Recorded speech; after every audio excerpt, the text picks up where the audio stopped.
nkwaniriza nate ku Focus TV. Thank you so much nnyo kubeera ng'olaba onawusinzidde okulaba Focus TV. Wakola kyamaanyi nnyo nkyebaza ekyo ky'okola. Naku lwaleero nkyaddeko ku St. Paul Church of Uganda eri wano saidi za Mulago, era nga ngenda kwogeramuko wamu n'abo abakulembeze mu makanisa ag'enjawulo naddala abawangaalire mu Mityana Diocese. Tugenda kwogera nabo omukolo ogubadde wano olunaku lwaleero nga basisinkana bannamityana abazaalibwa emityana naye nga bawangaalira Kampala gye bayita Mityana Diocese Diaspora Team. Omulamwa gwe baliko gwe gw'okubeera nga banoonya ssente ezizimba Ebeneza House oba Plaza ewangaalira emityana. Ekizimbe ekinene ekiteeberezebwa okubeera nga kijja okuba nga kisinga mu mityana obuwanvu era nga kya bizinesi. So ekizimbe ekyo kiba kiwedde kyakugibwangamu ssente zinayambako okuddukanya emirimu gya kyaki. Olunaku lwaleero ndi ne Bishop James Bukomeko Ssaalongo era nga y'omu ku abo Ssaabakunzi akulembeddemu enteekateeka bw'etyo okulaba nga abafiffe tawuna gye bali era buli lutuula bye babeeramu ya solicity form okulaba nga oyita banno abasukka mu 15 ku 2 nga bakubeera beetaba wamu naawe okujja okuddukira omulanga guno. So tova ku Focus TV katulabe omu babiri basatu tube nga tuwulira ki kye batugamba. Bayinze adde Wilberforce mu Muyanja tuva ku Focus TV. Kuwuliriza abantu ba Katonda ng'ekirwadde kino era bwe kibaluse ne ku mulundi ogumu kyabeerawo. Nsaba abantu ba Katonda twongere okwekuuma nga tuteeka byonna bye batuyigiriza bye batulagirira okunaaba mu ngalo n'obuteekwa mu bifuba n'obuteekwata mu ngalo n'okunaaba buli w'osanga amazzi n'onaaba n'okwekengera nga mulimu n'okwekengera nga tulabye obubonero obutali bwaki bwa bulijjo. Tetukitwala nti kya bulijjo naye tudduke tubeeko kye tukola mu basawo n'abatusingako n'okwewala oluusi abantu nga balina obulwadde butategedde okubakwata n'ebirala tusobole okutangira ekirwadde kino okugaza. Mukama waffe yeebazibwe. Nze Reverend Deacon Nelson Musisi Njogi, omusumba Katente Parish Kiyuuni Kasenya Kidikoni Mityana Diocese. Njagala kwebaza Katonda olunaku luno olwaleero tubadde wano St. Paul Mulago Church of Uganda ne mukadde waffe omulabirizi ng'abaana enzaalwa z'e Kasenyi Akidikonale enteekateeka mukadde waffe omulabirizi gye yatandikawo ey'abaana abeeka kye tuyita diaspora. Twagala nnyo kwebaza mukadde waffe omulabirizi olw'enteekateeka eno ennungi ey'okunoonya abakristaayo abawangaalira mu kibuga naye nga bazaalibwa mu Mityana Diocese. Era twebaza nnyo ne Ssaabadinkoni waffe Venayo Simon Peter Keeto n'omulimu gwakoze okulaba nga atukunga ne tukungaanira wano. Era tusaba Katonda omulimu guno ogutandikiddwako ng'ab'e Kasenyi gugende mu maaso. Twebaza nnyo omusumba w'ekifo kino atutuuzizza era atukungaanyizza wano.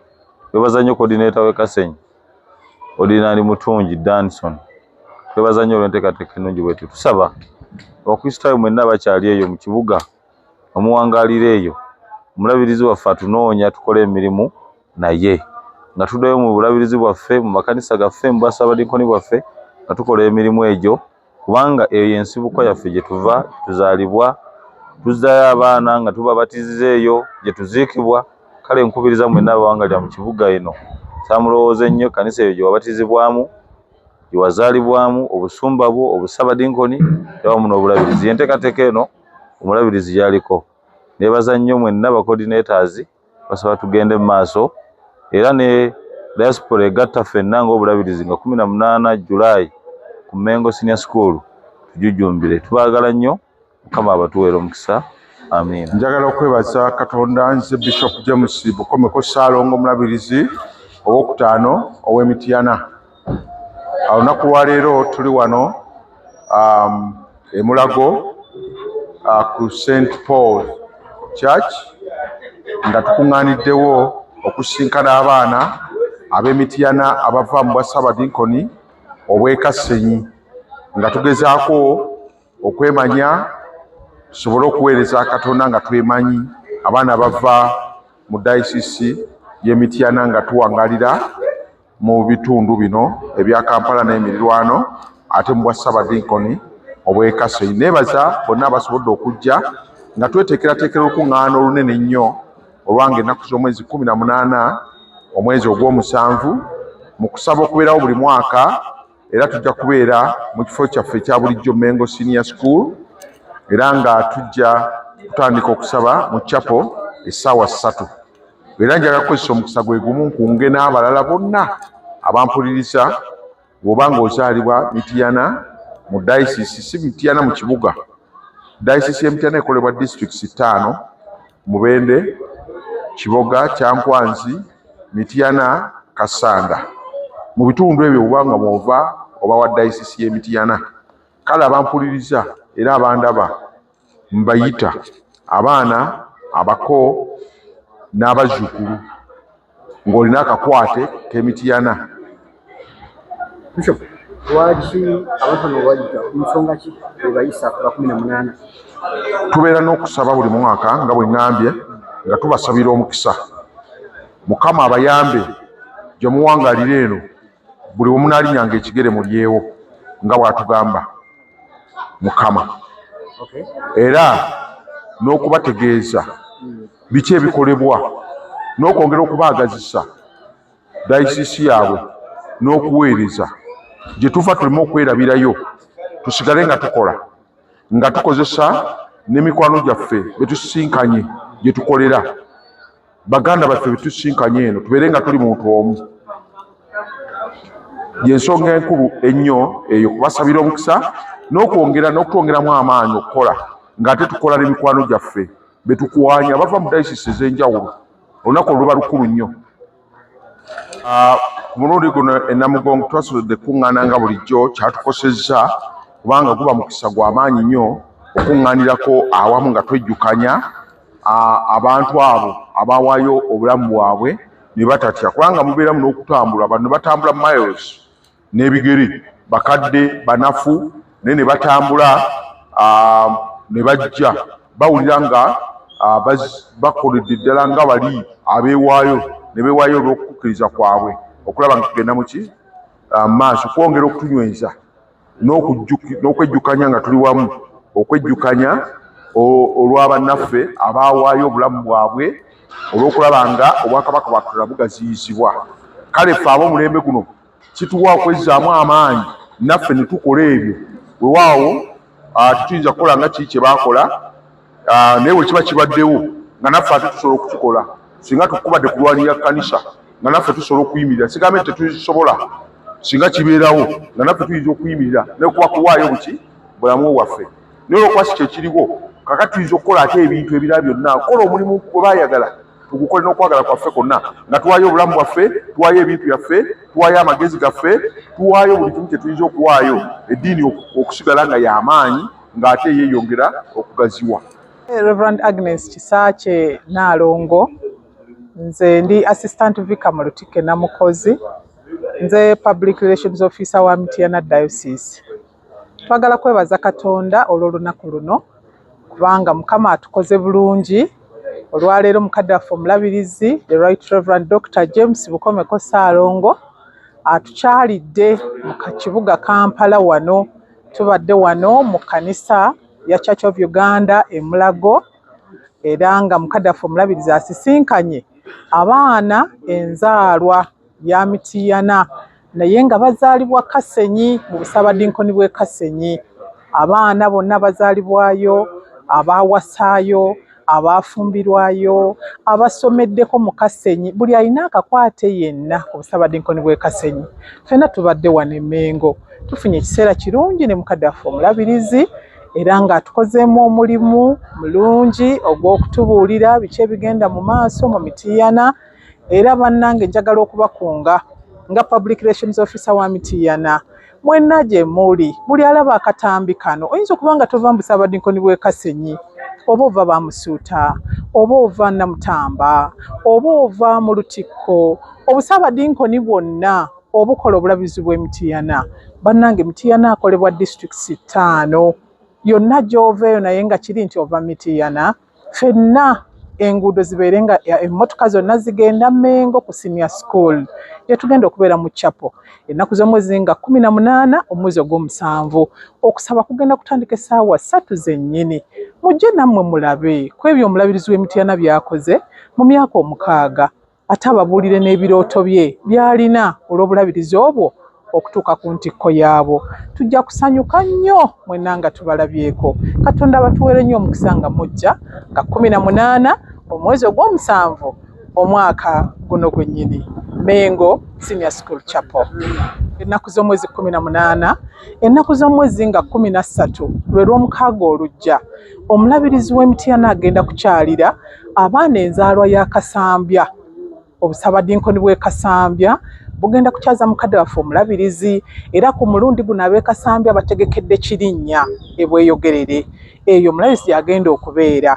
Ennaku z'omwezi nga 2 omulabirizi agenda kukyalira abaana enzaalwa y'e Namutamba. Tugenda kubeera mu Sunday School ku Lutikko e Namirembe. Ab'e Namutamba mwenna tubakunga ennaku z'omwezi nga 2, ab'e Kasambya mwenna ennaku z'omwezi nga 13. Kyokka Lutikko Dinale mukadde waffe omulabirizi mwava, eyo egenda kukyaza omulabirizi ennaku z'omwezi nga 28 mu Busega Matters. Busega Matters Church omulabirizi wagenda okubeera ennaku z'omwezi nga 28. Banaye tubayita yonna eyo mujje mubeereyo. Oyinza okuba nga si bwe busabadinkoni bwo, naye ng'oli mwana muzaale w'Emityana ng'obuba bwamala okumukyaza, jangu awalala onyumyeko ne banno, tweyongere okumanyagana ate tukolere wamu omulimu gwa Mukama. Tubaagala nnyo. Erinnya lyange Ordinand Danson Mutungi nga nve Kasenyi mu busabadinkoni bw'e Kasenyi. Olwaleero tubadde n'essanyu kubanga tukyaziza omulabirizi omwagalwa waffe, era n'atuliisa ekigambo, era n'atukubiriza nnyo okukola tusobole okubeera abantu b'amaanyi, ate tusobole okwekulaakulanya. Naddala ffe ng'Abakristaayo tulina okukolera awamu tukulaakulanye amataka g'ekkanisa gasobole okuleeta ki ssente ezinaabeezaawo amasumba gaffe ate n'obulabirizi ng'awamu. Ku lw'eyo ensonga nga 18 mbakoowoola, mbakubiriza mwenna mujje Bannamityana. Wagulayo ekibanja, wagulayo ettaka, owawasayo, wafumbirwayo, oba olinayo mukwano gwo ng'ogamba nti nfa nfe, nti owulira oyagala ebirungi eby'Emityana, nkuyita ojje obeerewo nga 18 ogw'omusanvu Emengo SS, nga tusisinkana omulabirizi ate nga bw'ayongera okutusomesa ebyenkulaakulanya, ate n'okubanga nti tusobole okubeera abantu ab'amaanyi ennyo eri eggwanga, ensi yaffe, eri yonna yonna gye tuva, gye tuseguka. So ku lw'ekyo mbayita mwenna mujje mubeerewo nga 18. Nze coordinator w'e Kasenyi. Process eno sigisanzeemu nnyo okusoomoozebwa kubanga tukolera wamu ng'abantu, tukolera wamu. Saabadiikoni waffe mbadde nkola naye n'abasumba bonna abali mu busabadiikoni bw'e Kasenyi nga bwe batusindikira abantu abawangalire ne Kampala, nga bwe tubakubirako obusimu ne tubategeeza ekifo wawe tugenda okusinkana tusobole okukola ki, okubeera nabo. Ekiseera ky'emmaaso kiraba otya nga enteekateeka bwe zigenda maaso mu kkanisa? Twerabawa ekkanisa? Eno enteekateeka bwe zisigala zigenda bwe ziti, era tujja kubanga time bwe tugenda kutuuka okubanga tugenda kusinkana wemu ng'obulabirizi, guno omulanga guba gwatambudde dda nga buli omu agutegeddeko, era tugenda kutuuka ku ssaawa y'okubanga nti ffenna obulabirizi tugenda okwekuŋŋaanya Emengo nga buli omu akitegeddeko, omulanga gutambudde nga buli omu akitegedde bulungi, era tusuubira nti abantu bagenda kuba bangi nnyo bwe tukompeyalinga n'emyaka egiwedde 2 gye tubadde tubeera Emengo. Amannya gange nze Venerable Canon Simon Peter Kakeeto, nze Saabadiikoni w'e Kasenyi e Mubende e Buweekula. Twagala kwebaza Katonda olwa kino ekibadde wano, nga twebaza Katonda wano olwa olukuŋŋaana lwaffe gaggadde olw'abaana Bannamityana abava mu kitundu ky'e Mubende naye nga bawangaalira eno. Twebaza Bishop waffe w'Emityana, the Right Reverend Dr. James Komeko, atuwadde omukisa guno okutukunga ng'obulabirizi n'okutukuŋŋaanyizaako awamu, ekireese okumanyagana ate oluusi n'okugenda mu maaso. Ekikolwa kino kitusanyusizza nnyo mu ngeri emu oba engeri endala. N'olwekyo mikwano gyange njagala kubasaba abantu b'ekitundu kyaffe eky'Emubende abamu balina enkola bwe tubasaba ku bantu ku kontakiti zaabwe tebaagala kuzituwa. Naye mukisa guno munene nnyo era kibadde kiyitirivu nnyo. Tuwanyisiganyizza ebirowoozo, tuwanyisiganyizza ennamba z'amasimu, tuwanyisiganyizza emirimu. Ekintu ekyo kituleese okumanyigana ate n'okugaziwa okusukkaku bwe tubadde tumanyiganye. So nsaba Katonda atuwa ekisa tutambulire awo. Era njagala kubakoowoola mwenna okujja e Mmengo ku lunaku lwaffe olugenda okubeera e Mmengo mu mwezi gw'Omusanvu.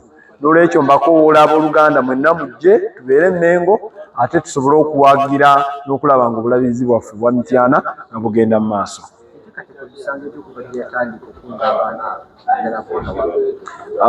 Enteekateeka mu butuufu tebadde nnyangu kubanga abantu abamu mu kitundu baagala nnyo okusigaza abantu baabwe nga babalizaavinze, tebaagala bawaayo okukolera wamu. Ekyo nno kya bulabe bunene nnyo eri abantu. Omuntu bwaddira abantu be n'abalizaavinga nga tayagala kubawaayo. Naye twebaza Katonda nti newankubadde nga guli bwe gutyo abantu tusobodde okubafuna, ate tusuubiza nti ku mulundi oguddako tujja kukunga kisingeko wano, kijja kuba kinene nnyo okusukkako wano. Mukama waffe yeebazibwa abooluganda. Erinnya Noora Bukirwa Kimbowa, omukubiriza w'obulabirizi bw'Emityana. Neebaza Katonda olw'okuba tuwadde obulamu gwe nange. Neebaza Katonda olw'emirimu gy'abakozesezza era neebaza Katonda olwa Mityana Diocese. Kale ekiseera kino nga Mityana Diocese twakamalayo emyaka 6 n'omulabirizi waffe, twafuna enkola eno ey'okujja okulambula bannamityana abali eno mu Kampala n'ebitundu ebirala eby'enjawulo. Era kati nga tuli wano e Mulago nga tuli mu kulambula bannaffe abali eno, era twebaza Katonda nti bangi bazze era okumanya biki ebikwatagana n'ewaabwe Emityana. Obulabirizi bwaffe obwa Mityana twebaza Katonda tulina emirimu mingi egikoleddwa, egikyakolebwa n'eginaakolebwa. Era awo wenkoowoolera abantu bonna ab'enzaalwa y'Emityana, wawasa Mityana, wafumbirwa Mityana, oli mukwano gwa munnamityana, okujja ng'ennaku z'omwezi 18 omwezi ogw'omusanvu e Mmengo Senior Secondary School tubeere nga tutuula wamu nga bannamityana, tusabire wamu, tuteeseze wamu ku nsonga ezikwatagana n'obulabirizi bwaffe obw'Emityana gusobole okugenda mu maaso. Kati era tukyakola emirimu emingi, kuba ku mirimu emingi ennyo gye tukola nga tulina ekizimbe kyaffe eky'Ebeneza Shopping Mall. Twagala okukimaliriza omwaka guno gwennyini kibeere nga kiwedde. Era twebaza Katonda olw'omulabirizi kyatukoze bulungi kubanga emirimu egikoleddwa mingi, era twebaza Katonda nti akyatuwadde obulamu n'amaanyi n'okuteekateeka. Tuteekateeka nga tuyita mwenna abaagaliza Mityana okukulaakulana, okugenda mu maaso, nga tubayita mwenna okujja mu beewo ku lunaku olwo e Mmengo Senior Secondary School.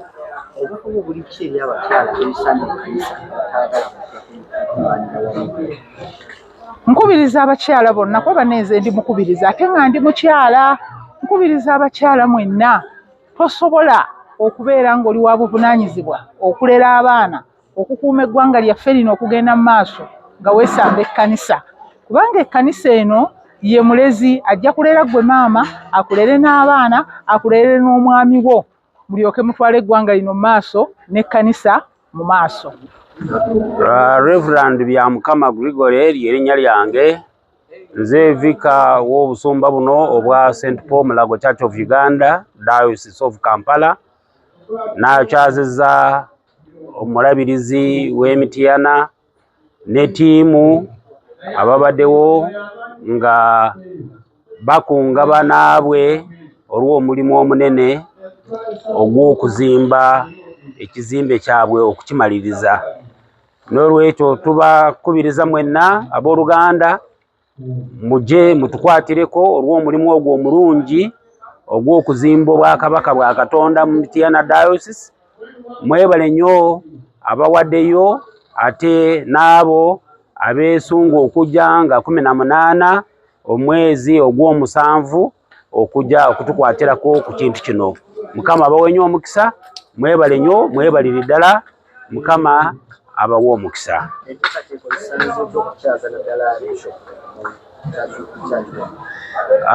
Guno gubadde omulundi ogwokubiri Bishop ng'akyala wano. Yasooka okujja omulundi ogwasooka nga waliwo ensonga y'emu yeeno nga bakunga abantu abava Mityana abali mu Kampala wano, ne tumusembeza ne tumukyaza, abantu ne bajja bangi ne balaga obuwagizi bwabwe olw'enkulaakulana. Kyensanze mu Bishop ono wa nkulaakulana, ate waliwo bingi ebikoleddwa mu diocese ng'ayita mu bantu Bannamityana abali mu Kampala n'emiriraano nga bakungaana buli kaseera nga bakola omulimu ogwo. N'olwekyo twebaza olw'abantu okwejumbira enkungaana nga zino, kubanga singa bajja Bishop ajja ne ttiimu abalala ne batabeerawo, ndowooza tebyandinyumye bulungi. Naye olwaleero ne luli bantu baali bangi, n'olwaleero babadde bangi, tuli basanyufu okubeera nga tukyaza Bishop, ate tumwagala nnyo, naye atwagala kubanga afuuse mukwano gwaffe. Mukama yeebazibwe. Simwe abishemwe nenda kutwala omusho gw'okusiima Ruhanga w'izoobeeri. Amazina ninye Reverend Dunstan Kibandeeba, omuliisa w'obuliisa bwa b'amashengero omuri Kasenyi Parish Mubende. Nenda kusiima Ruhanga munonga habw'izoobeeri, kana munonga okusiima omureberezi wiitu wa Mityana, the Right Reverend Dr. James Bukomeko Salongo, oteriho encourage St. Paul Mulago Church of Uganda, ab'okubugabugana abaana enzaalwa za Mityana abo muri Kasenyi. Twashemererwa munonga, abaana biije omu bwingi kandi bakola omulimo gwa Ruhanga omukunda kandi omu kitiinisa kihango munonga. Twenda kusiima Ssaabadikoni waitu nawe akatwisa amakuru aga, kandi nyenda kusiima n'abahure boona omuri Kasenyi Archdiaconry akuba bakozire omulimo. Twaba turiho mu bwingi, twashemererwa n'abaana boona abari omuri Kampala abari kuruga omuri Kasenyi Archdiaconry nabo biije omu bwingi. Mbwenu twenda kubeeta, hariho omukoro gwa kuteerana abaana boona abari kuruga omuri Mityana Diocese ebiro 18 okwezi kwa mushanju Mengo Senior Secondary School. Ntubeeta mwije twongere tuze kumanyagana nk'abaana ba Kampala kandi abari kuruga omuri Mityana Diocese, kandi mwije twongere gukora omulimo gwa Ruhanga ab'okutwara diocese yitu omu maisho. Twija kushemererwa munonga twabareeba, kandi mutureetere n'abanywani baabo, waba buri omwe leeta abanywani baabo babiri tube bingi tubaase gukora omulimo gwa Ruhanga. Nyenda kubendeza izooba rirungi eryo ery'ebiro 18 turi Mengo, kandi tushemererwa twabareeba omu izina lya Tatiitwe n'Omwana n'Omwoyo Orukwera. Amiina. Amanya gange bampita Pande Lanzi Kopolo Nwamani Kerebu, nga ndi mwana nzaalwa ye Ibanda, ng'ate mpeereza mu magye ge Uganda ga Uganda People's Defence Air Forces, nga savingira Entebbe Air Base. Nsanyuse nnyo olwaleero kubanga nange nsobodde okusaba ne mu buweereza waffe, mulabirizi waffe Bishop yaze okutukyalirako ffenna abaana bawangaalidde eno, ng'ate tuva mu kyanga ekyewaffe mu kyaffe ye Kasenyi.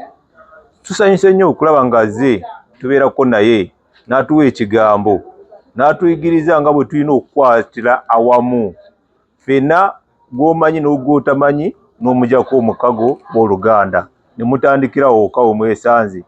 Nogenda okusanga ng'obadde omuntu omu ng'olina ate layini y'abantu nga 8 okuva ku muntu oyo omu gw'osanze. Kale ngenze okwetegereza nga kintu ky'amaanyi nnyo. Oyinza okulowooza nti tolina bantu naye nga obalina gw'atayagala bakozesa. Awo bennyini b'olinawo wennyini w'otudde w'okolera mu kifo ekyo kyonna ky'owooli, w'osobola otandikira n'ogyawo emikago n'ozimba ekintu eky'amaanyi ng'osinzidde ku muntu omu oba ku babiri b'oli nabo. Kale nsanyuse nnyo okuyiga ekintu ekyo kubanga gwe omulundi gwawe gusoose akukyali mbadde sikimanyi, kati nange ngenda nkungaanya emikwano gyange ku kantu kano ke batuwadde. Kino omulabirizi waffe atuwadde entandikirwako n'atuyigiriza kati nga bw'olaba wano waliwo line 10 n'abantu 16 naye nze agenda otandikirako kubanga nze mukulu agenda kuleeta gino emikwano gyange mu kuyamba okuzimba chaachi y'eggwanga wa projects z'eggwanga eziri ku chaachi yaffe eya Uganda. Kale kano eno bagiyise socialist form supporting completion of Mityana Diocese shopping mall eri Mityana mu town opposite Stanbic Bank ababayite Mityana kino ekizimbe mu kiraba. So atuwadde tutandikira kuno kati nganze ngenda tandikira wano nteekeko ezange kyensobodde okuwaayo ekyensuubira nti kiba kiweesa Katonda ekitiibwa. Nonyine egyo mikwano gyange yenna ampadde oba omutwalo oba 2 oba 5 oba akakadde ne biliyoni omuntu asobola giwa kusinziira ye Katonda byamukoledde. Ndabye nga kyamaanyi nnyo omuntu okukwatagana n'abantu bayina musobola okuzimbira Katonda ate ne Katonda n'abawo omukisa kubanga nange wano wendi saali bwenti nga nzaalibwa naye olw'okukolera Katonda asobodde okunsitula nange neneesanga nga mpeereza eggwanga lyange mu magye ag'omu bbanga. Nsanyuse nnyo, Mukama yebale nange nsobodde okubeera namwe abantu b'Emityana abagenda okundabako. Ndi musanyufu nnyo sigadde nga Noamani Kereb omusirikale wamwe asavingira mu magye g'omu bbanga Entebbe. Mukama bakuume.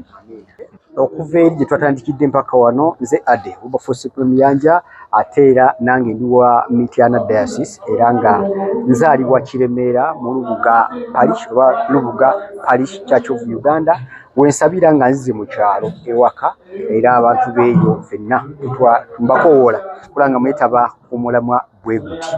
Ssaalongo Muyanja Davis ye muzadde wange yawo Kiremera Lubuga Parish yetwala amakanisa agabakulisa agafirira wonna wonna. Sojjo etwalibwa eri under Mityana Diocese. So mbakubiriza mwenna okulaba nga mwettamira omukisa oba mutwala omukisa guno okujja ng'enaku z'omwezi 18 abakulu nga babagambye 18 July omwezi ogw'omusanvu tugenda kubeera awo ku Mengo Secondary oba oli awo tugenda okuŋŋaanira okulaba nga tufuna byonna bye twetaaga okulaba nga tufuna. Otherwise tuva ku Focus TV tusinkane video zijja mu maaso awo. For now, bye bye. Kusubscribinga ku Focus TV yange bingi